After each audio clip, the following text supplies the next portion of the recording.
It's wild how quickly everything can change, especially in the upper crust of fame where image is everything and loyalty comes with an expiration date.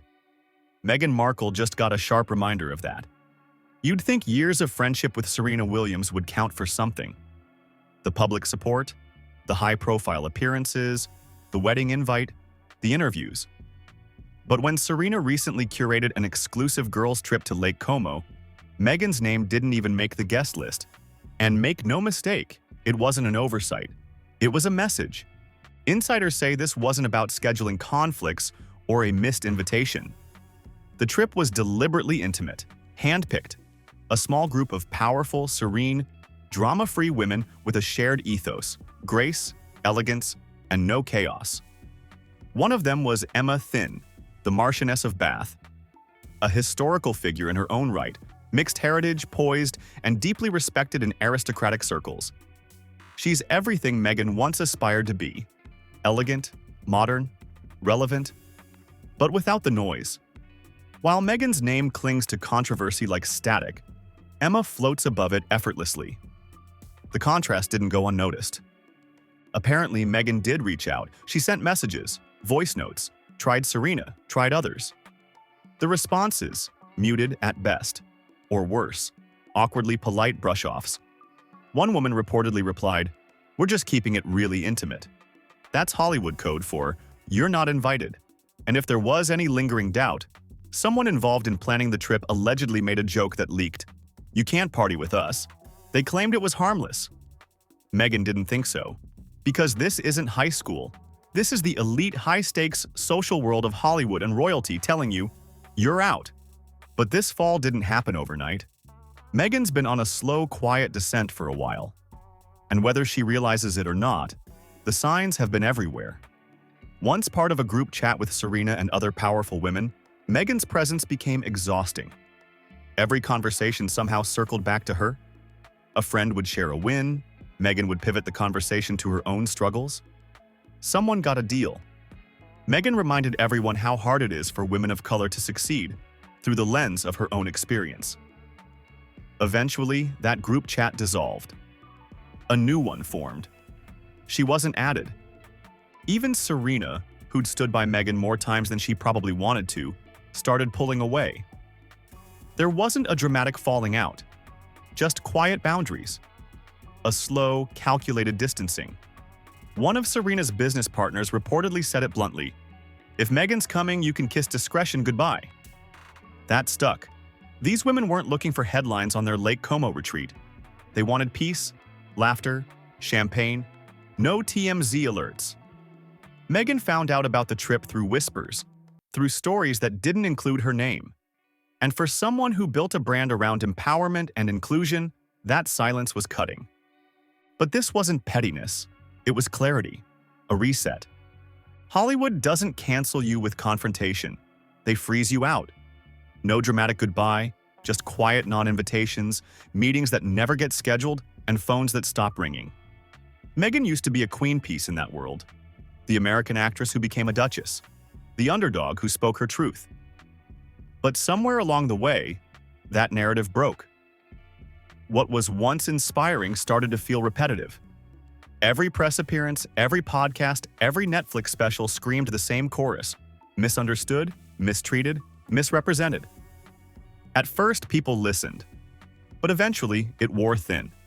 Executives wanted fresh ideas, not recycled pain. Producers needed a broader lens, not one hyper-focused on a single voice. Even her team struggled. Her need to control every angle, every edit, every emotional beat was overwhelming. One source close to her Netflix projects reportedly said, "She doesn't know how to make it about the audience. It's always about her." Brutal feedback, but in an industry built on connection, that was fatal. And her old allies? They've gone quiet. Oprah, Tyler Perry, Gayle.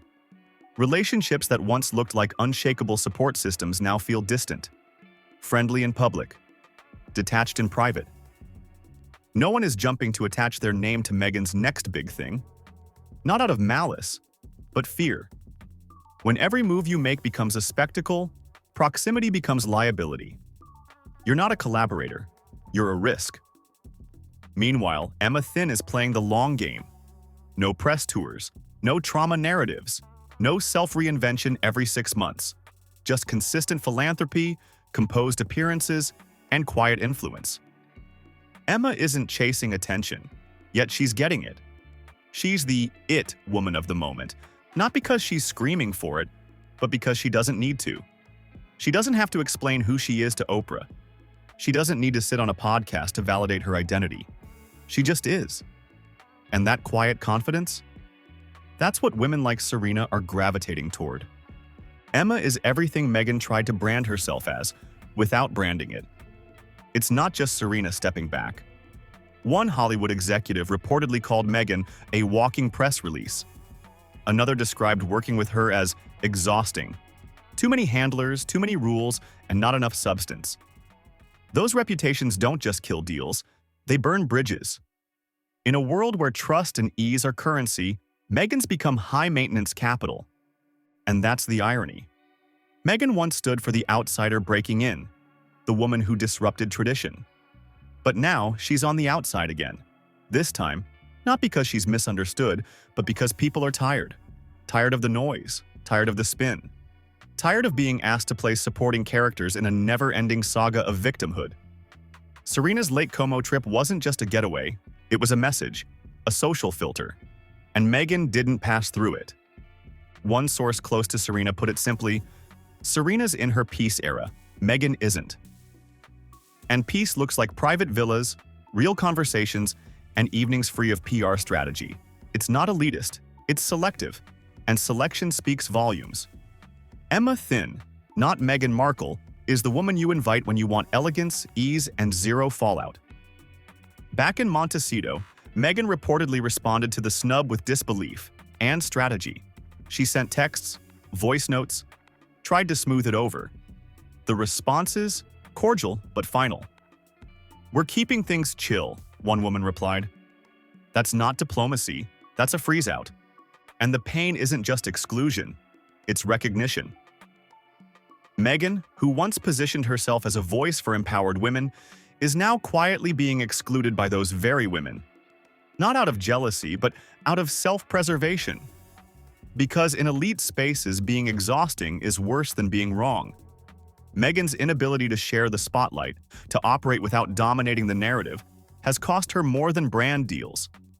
It's cost her trust. And as that trust dissolves, her moves feel increasingly desperate. New podcasts, vague philanthropic launches, carefully staged photo ops. But none of it lands. None of it sticks. Because the silence around her is louder than the message. Emma's rise isn't a takedown. It's a mirror. A reflection of what Meghan could have been, if she'd embraced quiet strength instead of relentless resistance. The tragedy isn't that Meghan missed a vacation. It's that she's becoming a guest in a world she once believed she'd conquered. And no amount of PR can fix that kind of exile.